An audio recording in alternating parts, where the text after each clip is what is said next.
Tiago Duarte Pereira, membro da direção da Ordem dos Psicólogos e coordenador do Gabinete de Crise Covid-19, é nosso convidado. Muito boa noite, obrigada pela disponibilidade. O quadro nunca foi tão grave em número de mortes, em número de infecções. O que é que explica o comportamento a que assistimos nos últimos dias por parte dos portugueses? Boa noite, Sandra. Muito obrigado por esta oportunidade.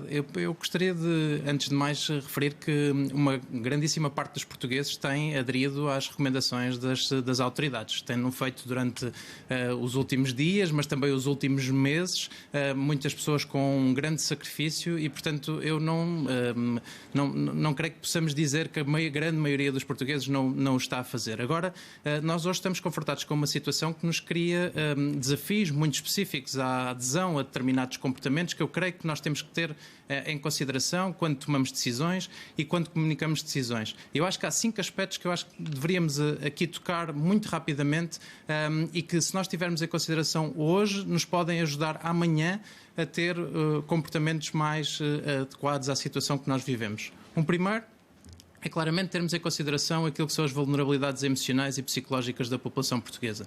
Nós éramos, já antes da pandemia, um dos principais países da Europa com maiores dificuldades e problemas de saúde psicológica, muito devido às questões da precariedade, da pobreza, da exclusão, do isolamento, da solidão e da acessibilidade a serviços de psicologia e de saúde mental no geral, e essa situação não se alterou, pelo contrário, piorou significativamente. E isso quer dizer que hoje os portugueses têm mais vulnerabilidades emocionais e vulnerabilidades psicológicas e isso faz com que tenham mais dificuldade em autorregular o seu comportamento e adotarem comportamentos corretos. E, portanto, se nós ajudarmos... Temos a sensação, Tiago, de que muitos portugueses perderam o medo. Também tem esta percepção?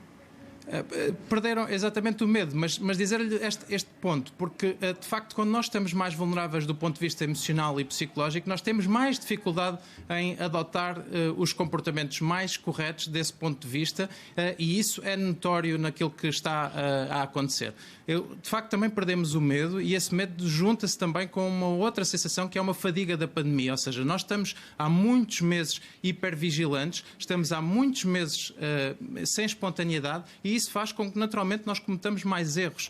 Nós, quando estamos mais cansados, cometemos mais erros no nosso trabalho, cometemos mais erros na nossa vida familiar e por isso precisamos de mais apoio para cumprirmos algumas recomendações. E é Dou-lhe um exemplo. Nessa linha de raciocínio, Tiago, se me permite, que nós podemos compreender porque é que os grupos mais afetados por este confinamento foram os jovens, os estudantes do ensino superior e os desempregados.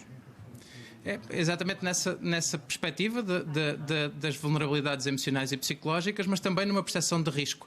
Também temos assistido, e isso ficou muito claro na reunião do Infarmed, que no período em que houve, de facto, algum levantamento de algumas medidas mais restritivas, nomeadamente no período do Natal, onde nós deveríamos ter assistido a uma percepção de risco aumentada na população portuguesa, o que assistimos foi exatamente ao contrário. As pessoas perceberam o risco como menor do que ele realmente era e isso fez com que provavelmente tivessem comportamentos de menos proteção. E, portanto, desse ponto de vista, a comunicação nesse período deveria acompanhar essa baixa da percepção de risco no sentido de ser mais diretiva e apelar mais a restrições ou a comportamentos mais definidos. Mas isso também se junta a uma outra perspectiva que também toca com o que disse da questão dos jovens e que se prende com alguma comunicação negativa que nós estamos a assistir neste momento, ou seja, mais culpabilizadora e menos legitimadora do cansaço das pessoas, ao contrário do que aconteceu na primeira fase da pandemia, em que tínhamos uma comunicação mais positiva, que apontava mais aos exemplos corretos,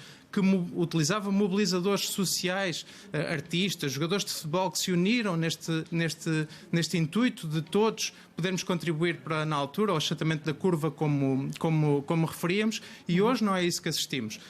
E, portanto, o que assistimos é uma generalização muito clara daquilo que são os comportamentos mais desadequados, que se tornam mais normativos em termos de norma, e isso tem um impacto também em alguma crise da desconfiança que nos retira daquilo que nós podemos controlar, que é o nosso comportamento, para olharmos mais para o comportamento dos outros, que é algo que nós não podemos controlar. Tiago, obrigada por esta análise e esclarecimentos. Boa noite. Muito obrigado.